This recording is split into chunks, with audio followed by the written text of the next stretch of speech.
આ કપાસમાં આ બે વસ્તુ ચડાવી હા એની વાત તો રોનક જ જુદી છે. આવો 75 વીઘાનો કપા ઉભો બરોબર. અને નકર આની પોઝિશન શું હતી વરસાદ લીધે ઠાંઠીઓ થઈ ગઈ હતી. કાઢી નાખો એવું થઈ ગયું આ હતું. કાઢી નાખી. બરાબર. તો રિઝલ્ટ લીધા બધા પાકમાં વપરાય, ઘઉંમાં વપરાય, કપાસમાં વપરાય અને શેણામાં વપરાય, બધે વપરાય.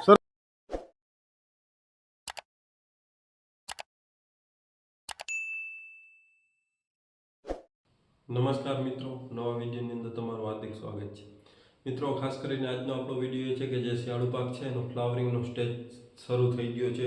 તો ફ્લાવરિંગની દવાઓ, ઘણી બધી દવાઓ બને છે, પણ એમાં તમે છેતરાઓ નહીં, એના માટે ખાસ વિડીયો લઈને આવી ગયો છું કે જેથી કરીને તમને પૂરેપૂરી જાણકારી મળી જાય, સારામાં સારી દવા છે ફ્લાવરિંગની મળી જાય અને વધુ ઉત્પાદન તમે લઈ શકો.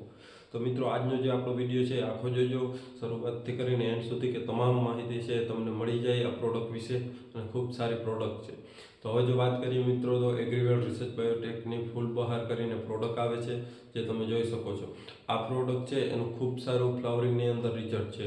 અને જો વાત કરીએ તો ફ્લાવરિંગનો સ્ટેજ શરૂ થાય છે ત્યારેથી કરી અને ફ્લાવરિંગનો સ્ટેજ પૂરો થાય, કોક ફ્લાવરિંગ હોય ત્યાં સુધીમાં તમે 2 થી 3 રાઉન્ડ આના મારો તો તમને ખૂબ સારું રિઝલ્ટ મળશે. અને ફ્લાવરિંગમાં શું શું ફાયદો કરે છે, તો ફ્લાવરિંગની અંદર જે આપણે એમ કહીએ છીએ કે જે ફૂલ ખરી જાય છે, ફૂલ આવતા નથી, તો જે આવી ગયા પછી જે ફૂલ ખરી જાય છે ઝાકળની અંદર, જેની અંદર ધાણા અને જે આપણે ચણા હોય છે, તો ઝાકળ વધારે પ્રમાણમાં આવવાથી ફૂલ ખરી જતા હોય. તો ઝાકળ પણ હવે સમય થઈ ગયો છે આવવાનો વધારે, તો આ દવાનો રાઉન્ડ મારો ખૂબ જરૂરી છે. તો કોઈ પણ ખેડૂત મિત્રો છે એ આ દવાનો રાઉન્ડ મારો કે જેથી કરી અને તમારો પાક છે એ સારું ઉત્પાદન આપે, ફ્લાવરિંગ પણ નહીં ખડે, અને જે ફ્લાવરિંગ ઓછો આવતો હોય એ પણ આવશે. અને એમ કહીએ તો તમારો જે માલ ફ્લાવરિંગ જે થઈ ગયો અને જે તૈયાર માલ થશે એ પણ શાઇનિંગવાળો અને વજનવાળો રહેશે જો ફ્લાવરિંગના સ્ટેજ પર આ દવાનો ઉપયોગ કર્યો તો. અને જે આપણે એમ કહીએ છીએ કે જો રોગ જીવાત પણ ઓછી આવશે આનો ઉપયોગ કરો તો.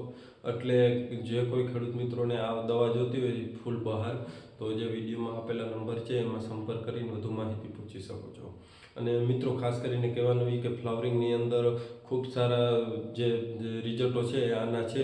એટલે જે તમને હું આગળ રિઝલ્ટ બતાવું તો તમે પહેલાં રિઝલ્ટ જોઈ લ્યો કે ગયા વખતે શિયાળુ પાકની અંદર જે ખેડૂત મિત્રોને રિઝલ્ટ આવ્યા છે. મિત્રો, તમે પ્રથમ રિઝલ્ટ જોઈ લ્યો જે ગયા વખતના. આ કપાસમાં આ બે વસ્તુ ચડાવી હા એની વાત તો રોનક જ જુદી છે. આવો 75 વીઘાનો કપા ઉભો.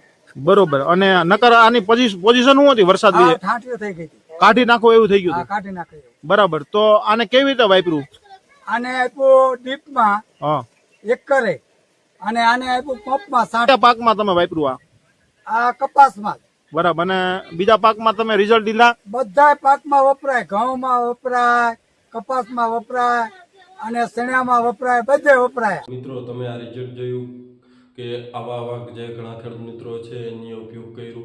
આપણે કોઈ પણ વિડીયો બનાવીએ તો પહેલાં આપણે ખુદ અનુભવ કરીએ છીએ અને પછી ખેડૂત મિત્રોના રિવ્યૂ લઈએ છીએ, ત્યારબાદ જ દવા વિશે માહિતી આપીએ છીએ. તો જે કોઈ ખેડૂત ભાઈઓને જતો હોય તો આગળ કીધું કે નંબર છે એમાં વધુ માહિતી પૂછી શકો છો. અને જે આ તમે પણ જોયા કે ખેડૂત ભાઈએ ખુદ પણ સામેથી કહે છે કે ખૂબ સારા રિઝલ્ટો છે. તો જેમ બને આવી પ્રોડક્ટનો ઉપયોગ કરવો જોઈએ. ખર્ચ પણ નથી, ઓછા ખર્ચની અંદર સારામાં સારું રિઝલ્ટ આપે છે. અને અન્ય કોઈ પણ તમારો ખેતીને લગતો પ્રશ્ન હોય તો આપણું વોટ્સએપની અંદર એક ગ્રુપ છે, એ ગ્રુપમાં તમે જોડાઈ જાઓ, વધુ માહિતી ત્યાંથી મળી જશે. અને મિત્રો, આ વિડીયો જો તમને ગમ્યો હોય તો દરેક ગ્રુપમાં શેર કરી દો અને વિડીયોને લાઇક કરજો. ચેનલમાં ન હોય તો ચેનલ સબસ્ક્રાઈબ કરજો. ધન્યવાદ. જય ગૌ માતા.